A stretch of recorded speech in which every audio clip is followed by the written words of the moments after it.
the future. How do you like that play on words? Really, over the next hour, you're going to learn everything you need to know about volumetric video capture, and you're going to hear it straight from the tech wizards who are pumping out some of the most, and I mean most, exhilarating video content out there. You know, when you see a crazy scene like in a movie or a TV show and you ask, how did they do that? Well, I'm going to tell you, our panelists today are going to give you those answers. And I want you to know, late last year, I had a very special opportunity to go behind the scenes and experience what it was like to have my own image captured using volumetric video technology. It was truly amazing and eye-opening. Once it was captured, my image was replicated and transported to different environments with the movements controlled completely by software. So there I was, but then my image was taken and my image was completely controlled by software without a green screen. That's how we've always known it. Well, that's no more. Without wearing any special suit, don't need it, no more, or gear, as was done in the past.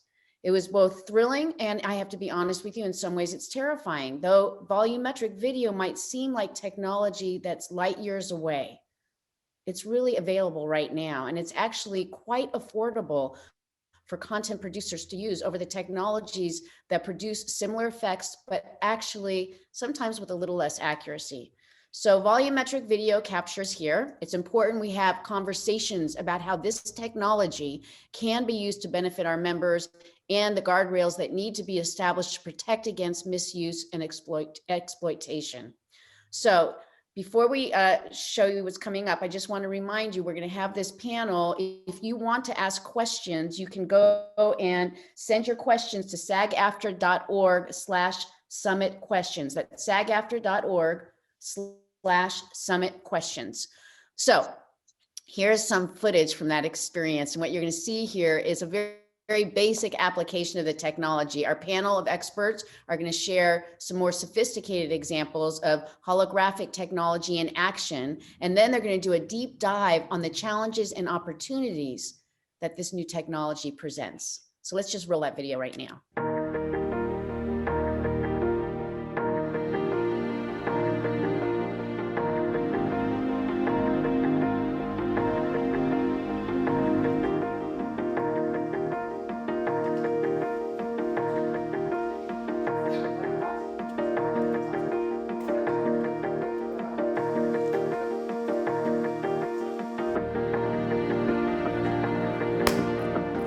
So during this presentation, we're going to discuss volumetric capture and really how it enables the creation of digital human assets, otherwise known as human beings. It actually can create realistic holograms and look like true performances.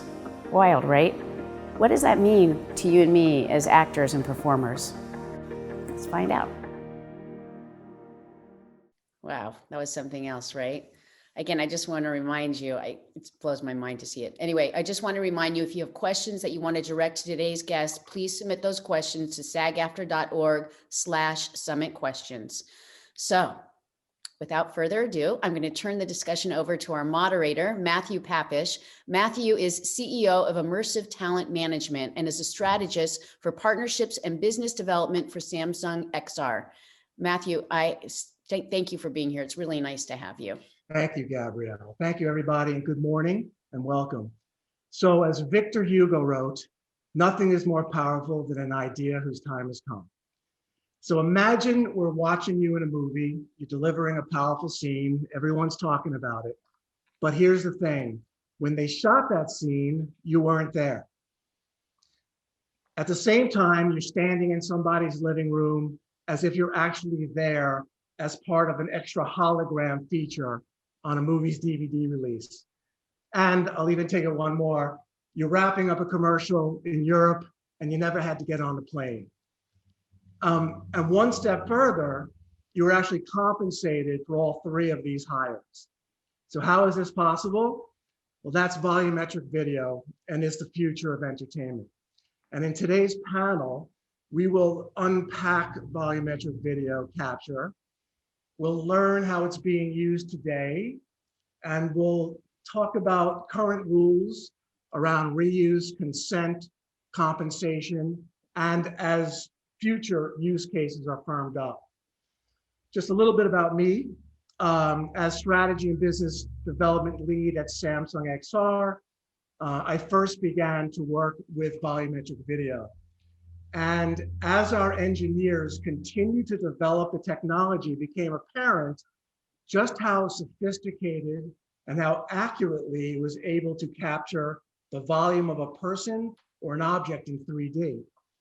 And while the capture technology was evolving, there was software that was able to alter and retarget body and facial movements after the person is actually scanned.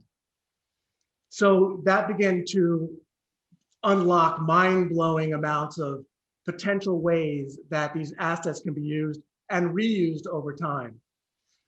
However, I also knew that in order for this to become a legitimate tool and drive employment opportunities and have real income potential for performers, it needed to be organized and governed by rules that ensure protections and appropriate compensation. And as Gabrielle said at the top, in the right hands, volumetric video is a game changer. But without basic rights, it could be abused and it could be downright dangerous. So about a year ago, I reached out to the leadership team at SAG-AFTRA, and we began our collaboration, which leads up to today. So for today's panel, we pulled together a best-in-class group of experts working in and driving the space forward. We're also fortunate to have Duncan Crabtree-Ireland, SAG-AFTRA's Chief Operating Officer and General Counsel, to help us get into the weeds. But before I introduce our panel, we prepared a sizzle reel that will demonstrate some of our work. But first, I do want to take a moment to acknowledge SAG-AFTRA's president, Gabrielle Carteres. It's really been a privilege to work alongside an organization like yours that's so willing to address new technologies, and one that believes so deeply in democracy and truth and has the courage to protect its members at all costs. So I speak for our panel, we want to thank you. So, okay, Aaron, let's roll the tape.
Excellent. So please let me introduce you to our panel one by one. I'll ask them to briefly describe who they are and what they do. So Duncan Crabtree-Ireland is Chief Operating Officer and General Counsel at SAG-AFTRA. Duncan, welcome. Thanks, Matthew. It's great to be here. I think this is going to be a fantastic panel. We're looking forward to the discussion. Great, thank you. Piotr Uzarowicz is the Head of Partnerships and Marketing at Arcturus. Piotr, welcome. Thanks very much, Matt. Appreciate it. And just in terms of a brief introduction, you got my title right. Absolutely. Arcturus developed HoloSuite. It's really the world's first post-production platform for the editing and distribution of volumetric video. So think of us as Final Cut for volumetric video. Thank you. Roi Lev is the Director of Business Development at Tetavi. Roi? Thank you, Matt. Very excited to be here with you guys. We at Tetavi developed the world's first complete platform for immersive social entertainment. Thank you. Irfan Merchant, or I'll just refer to you as Merchant, is the principal at Mobile Motion Mocap Studios. Hi, everybody. We do motion capture, volumetric videos, XR, MR, AR, all the alphabet soup production in LA. Thank you. And thank you. We're happy to have Wong, who is the Global Director, Emerging Technologies at The Mill. Welcome, Boo. Hi, I'm so glad to be joining you guys. I love all your tech. And The Mill, you know, I would say we're the largest commercial production, post and creative tech studio serving the advertising industry today. We're also part of the Technicolor family. And, you know, I head up the strategy and the teams that work across interactive, advanced technology, virtual production, motion and vocab, AR, VR, all the R's. And I think a lot about the future production tools and the new platforms that we can use to create, view, and also experience the content. So super pleased to be having this conversation with you guys today. Excellent. Well, welcome. Well, let's get right to it. So right up at the top, I want to start building a foundation of understanding for the audience about volumetric video capture and what makes it distinct. So Piotr, can you describe the differences between volumetric video capture and traditional techniques such as mocap and CGI? Sure, I'll try. Briefly, I could start by saying that volumetric video is recording video in 3 dimensions. You're capturing that object in real time in 3 dimensions. So software algorithms, so imagine a studio in the round with any number of cameras from 3 to 150 recording you all at the same time from all of those angles in a room. Software algorithms then process that imagery to create a 3D animated model, but that's photoreal. It's actually you. It's not a cartoon version of you. It's a photoreal version of you. These holograms are then 3D, which are ideal for spatial experiences like in augmented or in virtual reality. But even more exciting, and I think perhaps what I think is more relevant to this particular audience, is that these possibilities expand the 2D medium, because they can be incorporated into virtual productions using real-time camera tracking and a variety of other 2D compositions in post for visual effects, or even so far as like adjusting a performance, a physical performance in post-production. So a variety of areas. So just to follow up on that for a second, there's something out there called the Uncanny Valley. Can you explain what this is and maybe some examples? Sure. We've seen a lot over the last few years of CGI recreations of actors. Princess Leia, we've seen Will Smith in Gemini Man. We've seen other versions, you know, and early on we saw Tom Hanks in the Polar Express. All of those are CGI representations. So they're animated versions of that actor. The Uncanny Valley refers to that even though we see Will Smith 20 years younger than he actually is, he still doesn't look quite real. There's something a little bit off about it, that it's very, very close to him, but there's just something that you can tell that isn't quite right. And that's the Uncanny Valley. Volumetric video surpasses that because it's not an animated interpretation of that actor. It's the photo real representation of that actor. Thank you. So Roi, your company Tetavi is growing fast, building these volumetric studios around the world. with partnerships in film and entertainment and sports, etc. Could you help us look under the hood of a typical volumetric video stage or shoot and describe some of those components and features? Sure.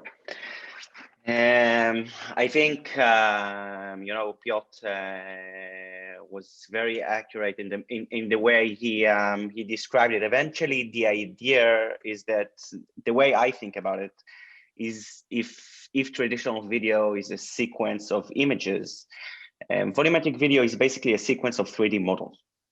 And we generate these sequences by capturing performances from multiple angles. The shoot itself is pretty straightforward, really. You just get into a stage, you give your performance, and this performance is being shot, you know, with multiple cameras. And then later, the real magic happens when you process it and stitch all this together. I think, you know, this is a really good example of how the final product is really greater than the sum of its components. Yeah. When you have a 3D representation of yourself, you know, it really opens up a new world of opportunities. Yeah. Which we'll hopefully we'll explore some of those today. Yeah. Merchant, you represent kind of both the old school visual effects producer and now a volumetric video studio owner. And we know the volumetric video technology could capture the volume of a human so precisely, like 100% accuracy. What are some nuances for a performer when they're actually being captured volumetrically? Do they need to be directed? Explain some of those nuances.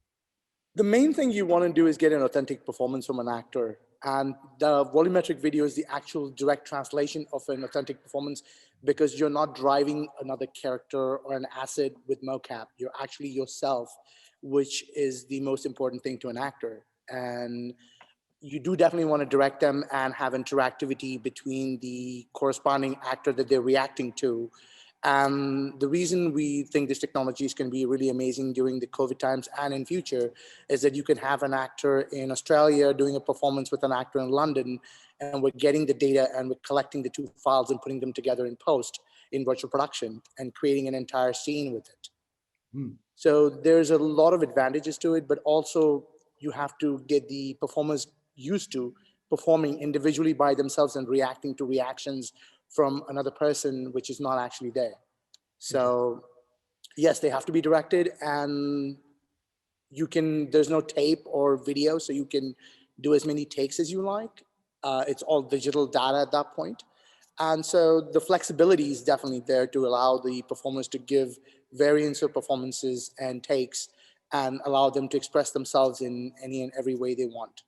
And it's a really great tool for the director, because once you've captured a performance and you've realized that the person should have been looking a little here or there, you can actually go into holo edit and edit their gaze or the direction or the action, because out of holo edit, you have full control of the digital asset that's coming out. Right. So I just want to make sure that everyone's clear that after you capture these assets, you can redirect them a million different ways, right? So speaking of the topic of talent, Boo, talent and working with digital replications is becoming timely. You know, it's kind of happening now. And for the Mill, one of, you know, Hollywood's top creative studios, are there any particular use cases, or what are you seeing in terms of the creative studios? What have you seen? Yeah, I mean, I think also going a bit off of what, you know, Merchant said just now about the authenticity, right? Because when you look at, you know, there was an example in the clip before with Peyton Manning, you know, when you have, someone like that, and, you know, he wants to make sure that his performance is coming through really with authenticity, one-to-one, you know who you're looking at. It's not some awkward representation of him or interpretation. And you want the performance to come through. I think that, you know, this is why it is timely, because the technology now can do that. We couldn't do that before, but now we can capture people at different stages in their lives, or just to or capture them individually to put to then maybe decide if you want to have a VR instance of it, or something that is associated with film.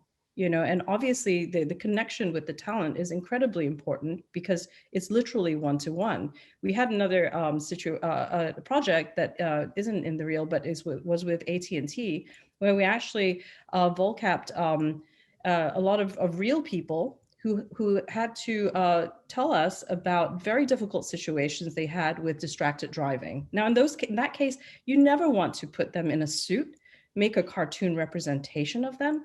This is a very heartfelt, not even performance. This is their documentation of their experience. And in those cases, when you want to have that sort of natural, authentic, real person, it's critical to actually use vocab technology. Okay, so now Duncan, I'm addressing you last because I wanted to first establish a foundation for the audience. What is the union's philosophy when new technology and media platforms present themselves? Well, Matthew, I think it's been clear, not just recently, not just with the outbreak of new technology that we've been dealing with for the last couple of decades, but all the way back to the beginnings of television and even before that, that the right way to approach new technology is not to fight it.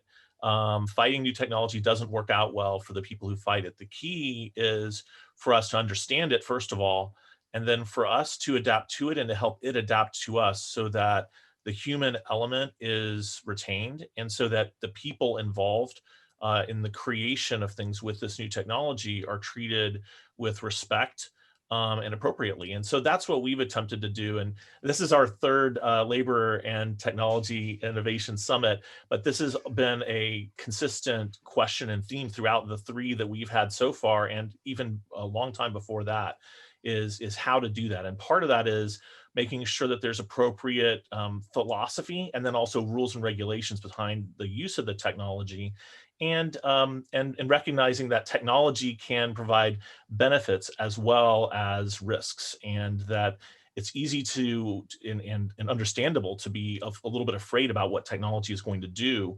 but that avoiding it, trying to fight it, that's not going to change the technology that comes down the path. You have to be smart about it, strategic about it, and make sure that you're putting the proper structures in place to protect people. And to follow up on that, seeing how far this volumetric video technology has come, and more specifically, its capability to impact current and future employment, and reusing these digital human assets even for deceased performers.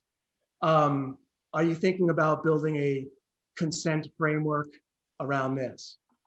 Absolutely, and you've really hit on it. I think the two key elements for the use of this type of technology and a bunch of others are consent and appropriate compensation for that use. And I think you mentioned at the beginning in your introduction, Matthew, that this could provide opportunities for people to actually engage in additional work and be compensated for that work if the proper framework is built around it. And that's certainly something that we want to see. So we've begun that actually a while back in terms of establishing a clear policy on behalf of the union for our members about the use of digital scanning of all types, and making sure that when that's done with consent, and any use of it is done with consent and compensation.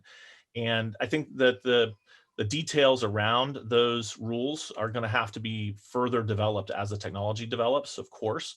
But those core principles, I think, have been there and are going to be the basis of how we build the structures around this technology as it becomes more widely available and more widely used. If I would just like to add on to that, that all presumes, of course, that you're talking about responsible users of the technology, companies who are in the business to make legitimate product and want to cooperate with talent that are so important to them. There's also the element of unauthorized use of the technology. And, obviously there are other ways to address that. I know Gabrielle had mentioned deepfakes in her introduction earlier this morning, and I think they'll be talking about that later on. But for people who are outside that framework, there is a need to have legislation and other types of parameters to ensure that that philosophy is maintained across all of the ways in which this technology can be used. Thank you. Thank you. So we know that there's a lot of noise, a lot of activity in the space around holograms and avatars and virtual humans, and it can all get very confusing. In fact, last year at CES, there was a company called Neon that was getting a tremendous amount of attention. And even just over the past couple of days, Epic announced a platform called the Metahuman Creator. So Pio, let me ask you this. Let me start with you. First of all, if anyone knows what happened to Neon, and also maybe if you can demystify some of the differences between those platforms that are designer-centric as opposed to scanning real humans or objects. Well, I mean, the easiest way to distinguish is just like you did right now. One is computer-driven and automatically artificial versus volumetric, which is photoreal and the real person.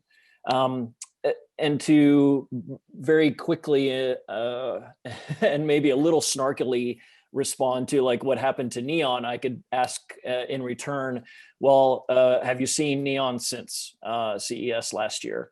It is interesting. Certainly the tech that they presented at the time at CES looked like real people that you were able to have a conversation with, but it was a bit uncanny valley, and I think that that's still a significant hurdle for people to overcome, and that's why volumetric will lead the way. The difference between, I believe, that there will come a time where volumetric captures will merge with AI and be AI driven. So your performance, the natural language that you may use will be driven by AI, but will be a real person as opposed to an artificial one. Or I should say it can be a real person. I'm sure there will be a time and a place for artificial people, but the photoreal is really what is important to me. Now, when you are volumetrically scanning or capturing a person, there's a tremendous amount of information that's also gathered in that data. Roi, can you talk about that and how that data could be accessed and reused in future projects? Sure. Really, I think that's what's great about volumetric video and about the platform we're building is really to be able to scale and monetize interactions with audience. First of all, we already mentioned the fact that this footage can be used for many different use cases and products. You can use the same footage for theatrical films, for advertisement, for games, for other use cases. And, the entire pipeline and the workflow is built in a way that not only this can be repurposed, it can also be reprocessed in the future to be able to meet future use cases. Now, interactions can be monetized as really this technology allows your audience to engage with your content or with your representation in really, new and exciting ways. You can imagine, for example, producing multi-language content on the fly, or transporting yourself into your audience's living room, for example. We recently did a project with the president of Israel that actually literally visited, virtually though, but visited all of the people in Israel to bless them for the Israel Independence Day. Marcus, do you have anything you want to add? Well, I think volumetric video is about to change the world in ways people haven't even thought about yet. The ability to transport yourself anywhere on the planet and be represented by yourself in your own entity is an incredible opportunity to expand the horizons of advertising, marketing, media.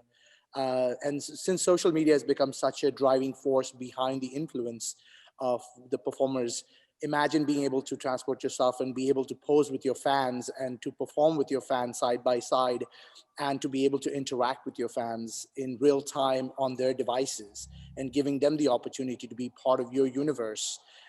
That is a phenomenal advent that Volumetric is going to provide to the entire advertising media and social media landscape. Matthew, sorry, if I could jump in, because this is a part that's very exciting to me. And one of the things that I love about Volumetric is the opportunity to imagine a world where video can respond to its viewer. So when you have a volumetric performance, that captured video performance can respond in real time to the viewer. They can turn their head, they can look at you directly.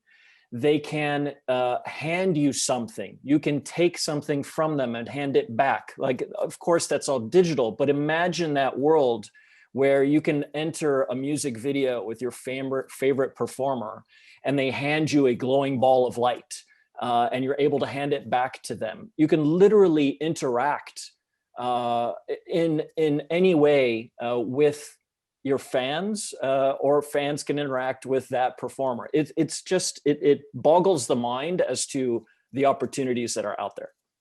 And I see Duncan, busily taking notes on all of this because it's a lot to consider. Do you have any thoughts about all these cases? Yeah, no, I think probably the most important thing, and it relates back to what we started with, is where you have that data saved, like Roi and Merchant were talking about. It's crucial that there's consent for that data being retained and for the use of that data. And of course, that there's compensation for new uses of that data. And I think that's been a framework that we have put out there from the beginning. So I feel like there's a good recognition of that in the industry, that's an important part. And I think it's also really interesting in what Piotr was just saying, that it's, when that starts to track back towards the Uncanny Valley problem that I know you were referencing, isn't so much of an issue because it's actual, it's not a animated or computer animated recreation of a person. It's a person, it's their actual image. And so I'm wondering, do you feel like the direct interaction ever creates that issue, or does that, is that still solved by virtue of the fact that it's based on actual imagery? In the experiences that we've built over the last few years, and I've worked with ad agencies and production companies on the variety of them, it still works because if you're able to plan for those interactions during the shoot, it makes the performer gives you those authentic reactions. That then gives you the opportunity to build out multiple versions of that performance in order for it to look natural when it's occurring later on. So yes, you are skipping that Uncanny Valley in this instance. Right, and and just to follow up on that one point, I think that's a really key point. Especially for the folks listening to this who might be thinking about it. So as you start to construct a larger performance with more nuanced reactions and things like that, there is a real difference there between a CGI character and something that's captured in volumetric in terms of adjustments and changes that are enabled, but a performance still being created. A real performance being created by virtue of the work done by the performer. And so I think it's important that we recognize that, because that is a key difference between the type of CGI performers that we've seen in the past, where Uncanny Valley has been a real problem, and what we're talking about here. But it's also could be a bit reassuring to performers that the human element of their performance isn't supplanted by the concept of volumetric video. Right. And I think if I can just add to that really quickly, is like if you look at, if you kind of relate this to what we have had for a lot of years, which is if you have video, you can either play back that video, either separately because you shot them on green or married to their background. You can adapt that by changing their lip sync in post. Got a lot of history in that one. You know, but now you basically, if you have volumetric capture, you're capturing them in 360, so you can change their angle and all of that. You can either use it as is to keep it completely authentic to their performance. This is exactly what they said, no changes. It's true to what they did during that session. Or you can, you know, in the cases that we've brought up today, where you can modify their performance slightly, I think that, you know, even if you have the, we've taken into account that it's a photoreal video scan, basically, so you don't have that uncanny valley of look. You know that their features are in the right place, you know their eye sizes are right, and the space between the nose and the mouth is correct.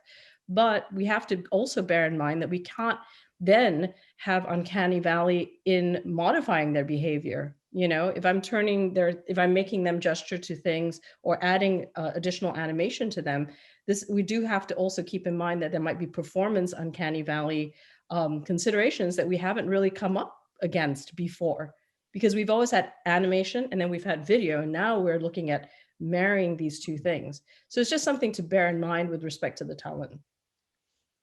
So now let's talk a little bit about a kind of a real use case.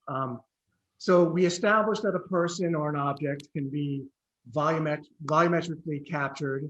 A digital double is now preserved, archived. The assets actually that could generate a digital double can be archived and then can be exported for 1,000 possible applications. So if we look at let's just look at the Mills client, the Gatorade, as an example. And let's say a brand wants to build a promotional package now around that campaign. They need Peyton Manning for a few extra shots. We don't actually have to call him. We could go back into the archive, grab those raw volumetric video files. We could retarget his movements in post-production. And of course, compensate him for that reuse, depending on the negotiation. But let's just say now that there's a production company that wants to use Peyton's body and movements, but they don't make his, you know, they make his likeness indistinguishable to avoid compensating him, kind of like a deep fake scenario.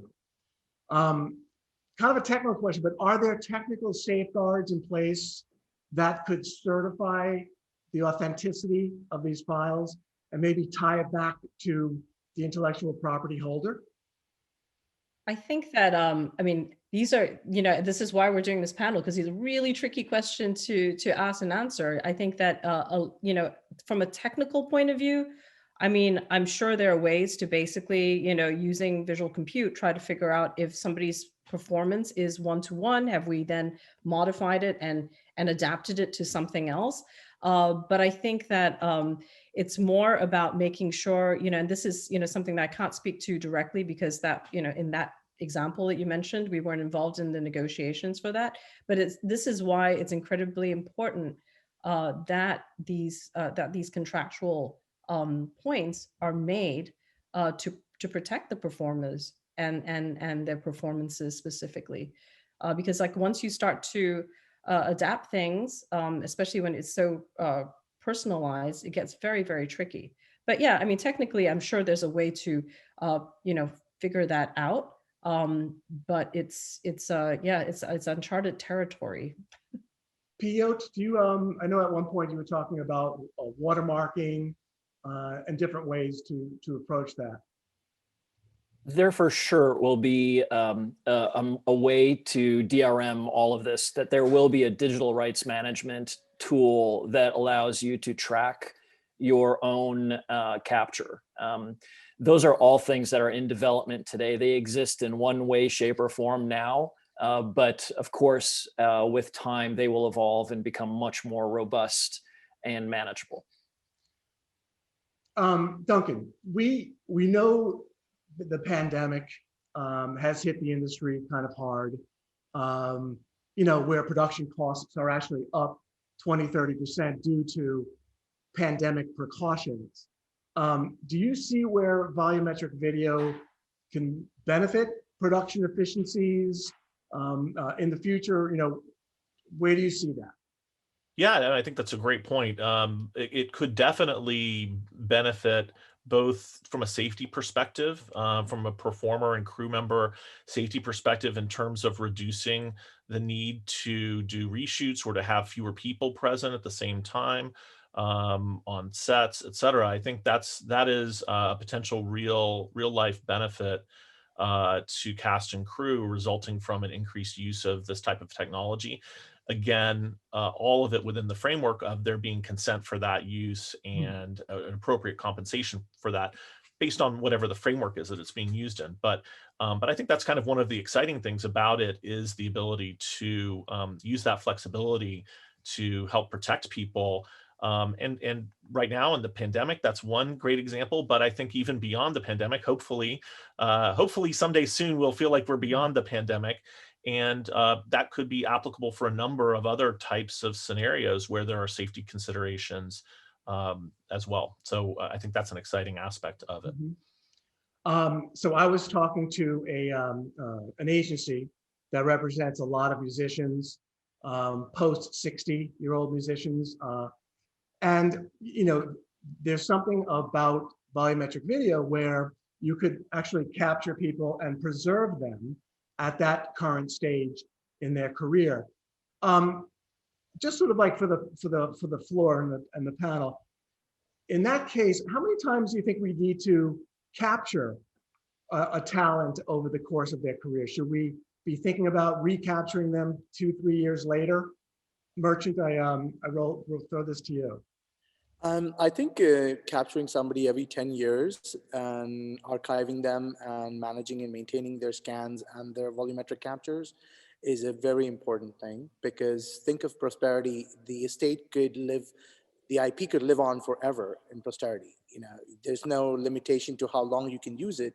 And as technology and the display technology and the projection technology for taking these 3D volumetric videos and playing them back in real time in your living room, and having a memory of somebody or a performance that you saw of Shakespeare 25 years ago is now being rebroadcast in your living room, on your dining table, or in an area that you can watch it in 3D and be part of it, be within the scene.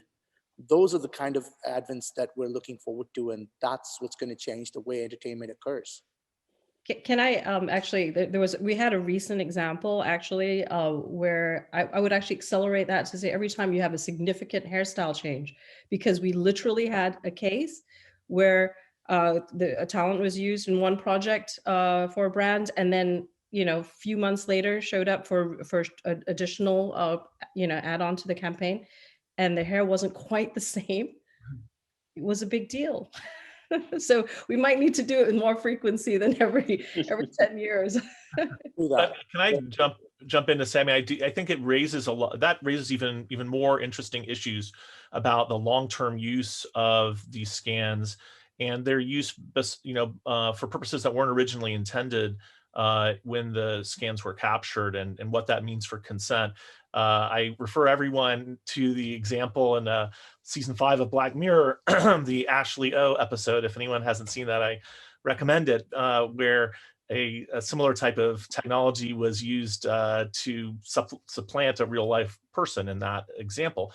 I think that's something we probably don't have to worry too much about at the current point, but it is, I think, really important to establish the right of the person themselves to control what happens with that use of their image, even after their death, and to really designate who will be entitled to exercise that control on a long-term basis, because there's something uniquely personal about having the ability to put someone into that situation, and those rights really need to be protected, both contractually, which is certainly part of what we're doing, and also statutorily, which is another part of what we're doing. So let's jump 10, 20 years forward. And let's assume that we're working out all of the consent and the conditions around this. How could this industry look? I mean, could this really be the game changer that we think it can be? Does anyone have want to talk about any particular kind of technology that they have that is even taking it one step further? I think it all relates to, that brings me back to, I wanted to refer to, this conversation around security. And I think that, should really scale as we keep moving forward with this technology. And I think that's very relevant to what things are going to look like in 10 years. Really, the reason why we build, a platform for immersive social entertainment is really in order to be able to scale this technology.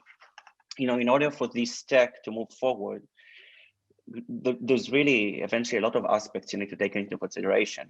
You need to deal with the capture and the editing and transmission and distribution and archiving, and they all need to work together in order to scale.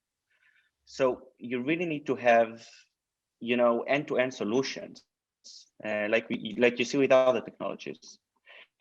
Now, I believe that as the world around us is changing, this is really an opportunity to redefine the aspects that we are not happy with at the moment with current social platforms and video ecosystems.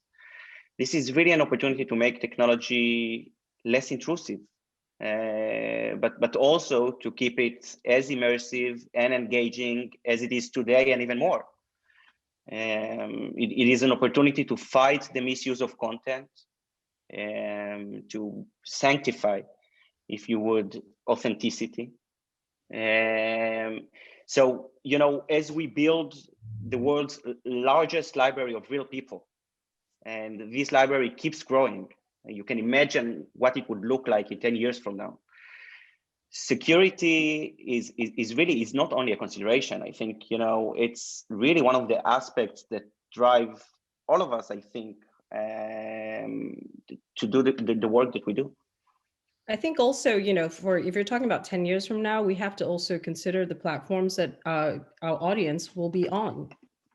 Are they going to be watching TV? Are they going to be watching their phones? Are they going to be wearing, AR devices on their faces? Or are they going to even have, brain machine interfaces, right? So, and then once it gets more into content experiences within a space and not just on a flat screen, volume capture becomes more and more important, because how I look at things on my table and I'm not on a flat screen, having that 360 representation of a performance of any talent, any individual, is going to be critical. So I think that this is why this is so important, because we have to recognize the platform that people are going to be experiencing content, entertainment, all of that on. Yeah, and I just want to say that the thing about volumetric video, because it is so accurate, and it is, it is almost like the DNA of a person or an object. It becomes a little less about what that platform, that delivery platform is, right? Because you have those assets could be updated, the technology could be updated, and you now have this sort of bank that you can pull these assets from, and of course compensate it correctly, but use it for a lot of different platforms. So it becomes kind of ubiquitous. The other thing that I think is really important for us to remember is that as this technology gets applied to larger, more substantial types of productions, that when you really think about it, a lot of the most compelling content has to do with the connection between people, right? It's not just one person by themselves doing a monologue. It's about performers in particular interacting and creating that compelling story that people want to watch, that rivets our attention. And so one of the challenges that I see with the technology moving forward is how you do that, how you take larger stories with more participants and use volumetric video to capture them without starting to move into the Uncanny Valley area, where you start to have interactions that are close to real, but not close enough so that they are desirable. Because one of the things, the Uncanny Valley stuff is, the closer you get without getting there, the more sort of icky it is to people. That's why people don't like it. And so it seems to me that volumetric has a lot of potential, but probably in some way that allows the performers to truly connect with each other as they're creating that performance, and then giving all the benefits of volumetric, but without creating that artificial type of interaction that's kind of the hallmark of a lot of the other types of technology where those performances have been artificially created or combined in a non-realistic way. Yeah. So I want to say that since I've been working in volumetric video and tracking it, studios have been popping up all around the world. I know Tetavi has a lot of those systems, or a lot of systems. And Piotr's company, Arcturus, actually tracks a lot of the growth with these volumetric video studios. So it is popping up. So is there any particular training? How does somebody learn how to work and operate with volumetric video tools? Merchant, do you have a? I think the simplest answer for that is working in a volumetric studio, because there is no educational guideline or a facility where you can go and learn that. But hopefully within the next 3 months, we're going to try and rectify that and have a facility in Los Angeles where you can do virtual production, XR production, volumetric production, and understanding the workflows and the technology and use cases. And that's the only way currently. And there's obviously YouTube videos. Everybody's got at least a few hundred videos out there. But I think it's going to take a little bit of time for education institutes to understand that this is a technology that's available. It's going to become mainstream in the next few years. And then to take that and deploy a curriculum and a training school for that is very important. And with Tetavi, we are in discussions about building a facility here in LA, which will allow everybody to come and train and learn multiple different disciplines in virtual production, motion capture, volumetric video, and XR, MR, AR. I think hopefully we'll be able to get that up and running soon. I think, sorry, go ahead, Roi. Well, I just wanted to talk a little bit about, from an actor's perspective, and volumetric video, like the capture that you're getting, because it is 360 and it is photoreal, it is about the nuance of your performance. And that is what is so beautiful about volumetric video. And, in terms of training, it is the training that you're already doing, but with the addition that your performance is being captured in 360. Like, it's not just, oh, like, where's my camera, or where's the camera and where's the light? That limitation is now gone. And you're able to really capitalize on an entire 360 performance of what you want to communicate, rather than just where's my camera and where's my light. And the other thing about volumetric video is amazing is that you can take it into a game engine like Unreal or Unity and relight the actor, reposition the actor, reorient their gaze. There's so much flexibility. Traditionally, if you went out on a location and shot the golden hour, you'd basically be there for 15 minutes at 7 in the morning and 4 in the evening. Whereas in virtual, we can do it anytime we like. You want day, night, sky, starry sky. You want a bright storm. It's all possible. And to relight the actor with those enhancements and making them feel that they're in that environment, that is a key critical piece that has just made life so much easier in these times. I wanted to add that, the way I see it, this is really just the beginning. You're going to see, this technology growing and scaling to, new levels, and accessibility is really key in order for that to happen. So, you saw some examples. I'm going back to the video you guys saw in the beginning, using green screen and using some intrusive tech. Really, we're now in a day that these things are not required anymore. We have portable solutions, and these productions can be much easier and simpler to set up. In the near future, you will be seeing new consumer-facing solutions as well. And once we get there, you can think of it the same way as we think about video today. We're going to have the big studios managing professional productions using professional solutions. But on the other hand, you have tools that are accessible to consumers, to everyday users, to be able to really produce immersive content at home. Great. We have about time for questions, about 8 more minutes. This has been fantastic and interesting panel. I want to thank everybody. Question, with technology moving at such a rapid pace, how do we ensure that the laws are kept up? Duncan, I guess that's for you.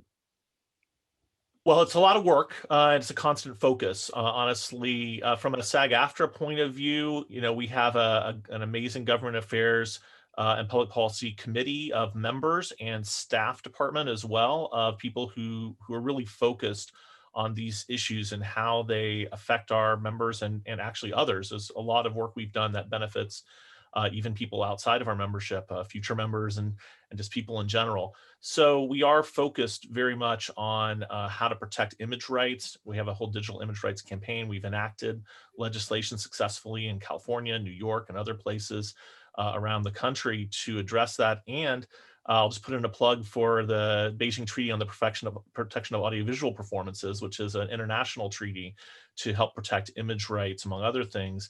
It's been ratified by more than 30 countries. The US hasn't ratified it yet, but I'm hoping we will soon. And so there's just it's a constant battle. It's a constant effort, but I think with the kind of consensus that I've seen in this panel today, and with a lot of people around the world about wanting to help people protect their image rights and just protect their right to control the use of their face, their likeness, their voice, I feel like we have a lot of support for making sure that the right protections are in place. Here's a question which is talking about casting, and maybe Boo, you can jump in on this. Do you see where these, representations could be interesting for casting purposes? I think that especially this year, I think that could be really interesting. In particular, and also, as we, and even beyond this year, it's like you were talking about global casting purposes, how many tapes, sorry, in the old days, but anyway, have you seen, right? And it's like to be able to do run sessions that are, you actually see the entire performance. And that you don't, and these are pros and cons to this as well. You don't have to necessarily play to camera, because where's your camera? So, but I think that it really does unlock a lot of things. Assuming that we can have enough of these the capture pods, for lack of a better word, distributed everywhere, I think that this can really open things up. Yeah, we just had sorry, Matt. We just had a conversation with Elite Modeling Agency where we're talking about discussing of scanning their entire catalog of models. Yeah. So they don't have to travel the world, that you basically are able to send an any AR app, which is a laptop, iPad, phone, and you're able to have the model right there in front of you in your selection and be able to get it all done really quickly and not have to have the model travel everywhere. I want to thank everybody on this panel. It's been awesome. It's an incredible medium. We're very excited. We're excited that SAG-AFTRA is understanding, is learning, and is building rules around it. I want to thank you, Gabrielle, for having us. And please, we're here to support. Please reach out through me if you want anytime, and we'd be happy to take you through it. Thank you. That was really fabulous, Matthew.